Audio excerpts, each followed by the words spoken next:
মা আমেনা বলেন নবী দুনিয়াতে তাশরীফ এনেছেন, আমি দেখেছি সত্য জাত একটা নূরের পুতুল সেজদা দিয়ে পড়ে আছে। নবীর ফুফি আম্মা সোফিয়া বলেন আমি দেখেছি নবী দুনিয়াতে আসার পরে তিনটা ডায়লগ দিলেন। এক নম্বর হলো নবী দুনিয়াতে এসেই বলছি আমি সাক্ষ্য দিচ্ছি আল্লাহ ছাড়া কোনো মাবুদ, বলেন সেজদা পাওয়ার মালিককে। আপনার মুখ লড়ে নাই, বলেন সেজদা পাওয়ার মালিককে। আমরা কি আল্লাহ ছাড়া কাউকে সেজদা করি? আমরা কি মাজারে গিয়ে ওলি আল্লাহর দরবারে সেজদা করি? সেজদা পাওয়ার মালিককে। আমরা মাজারে গিয়ে জিয়ারত করি, মসজিদে যাইয়া ইবাদত করি। আজকে আমরা করি জিয়ারত, তারা বলে আমরা পূজা করি। নাউজুবিল্লাহ, জোরে গন। জিয়ারত করা কি হারাম না সুন্নত? এই সুন্নতকে যারা পূজার সঙ্গে তুলনা করে এদের কি ঈমান আছে না গেছে? এই জন্য আমার যুবক ভাইরা হাসতে হাসতে ঈমান চলে যাবে, বান্ডেলের পাল্লাই পড়লে ঈমান কখন চলে যায় টের পাওয়া যায় না।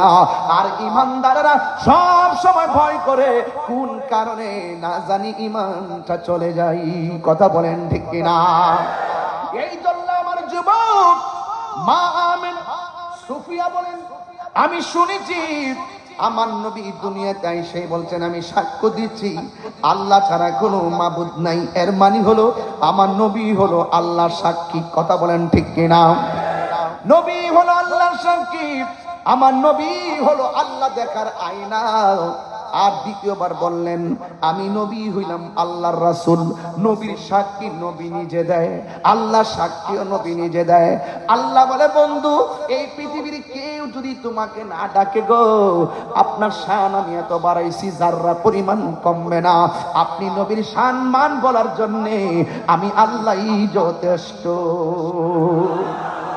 এই জন্য যারা নবীর পক্ষে থাকবে তাদের সম্মান দুনিয়া আখিরাতে বাড়বে, যারা নবীর বিরুদ্ধে যাবে দুনিয়া আখিরাতে সম্মান কমে যাবে। এই জন্য আমার যুবক ভাইরা আমার নবী নিজের সাক্ষী নিজে দিলেন। এই জন্য আমি তাইরে প্রত্যেকটা মাহফিলের মধ্যে বলে থাকি আল্লাহ মানা নবী মানা নয়, নবী মানলেই আল্লাহ মানা হয়। ঠিক কিনা?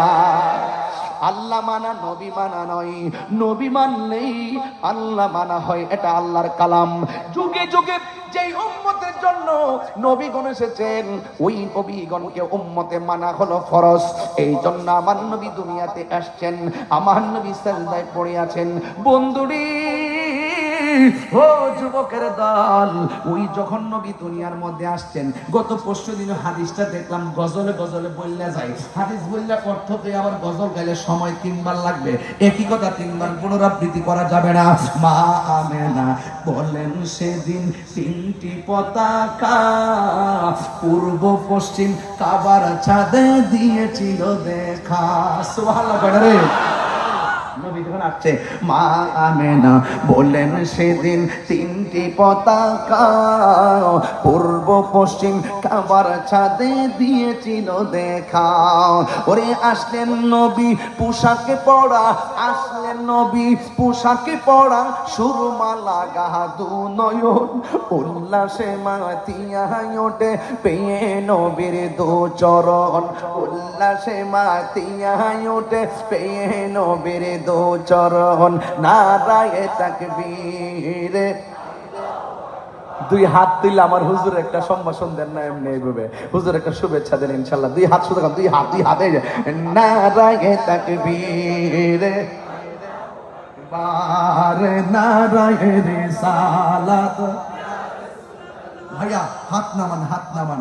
একটু মোবাইল হাতে লইয়া লাইটটা জ্বালা একটা নূর বানিয়ে দেন না, একটু আলো জ্বালায় দেন না, ইনশাআল্লাহ দেখবেন নূর নবী এসেছে আর আমাদের রঙে ডঙ্গে দেখবেন মিলে গেছে। কথা কোন ঠিক না বেঠে? একটু মোহাব্বত দিয়ে ওরে দেন, মোহাব্বত দিয়ে দেন। নারায়ে তাকবীর, আরে নারায়ে রিসালাত। দয়ালে নবী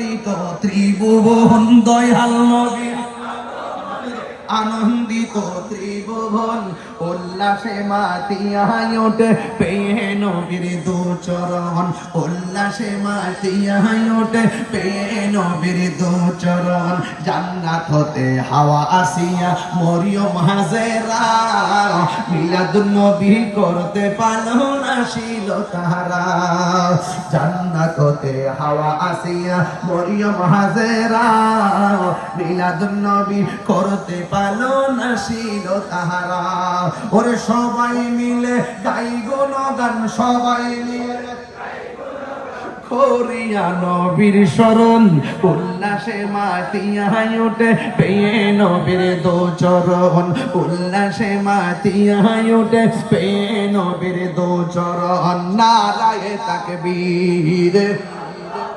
বারে নারায়ে রিসালাত লা দয়াল নবীর আগমনে ত্রিভুবন দয়াল নবীর ত্রিভুবন উল্লাসে মাতিয়ায় ওঠে পেয়ে নবীর দু চরণ উল্লাসে মাতিয়ায় ওঠে পেয়ে নবীর দু চরণ নারায়ে তাকবীর আমার যুবক ভাইরা একটু আওয়াজ করেন না নারে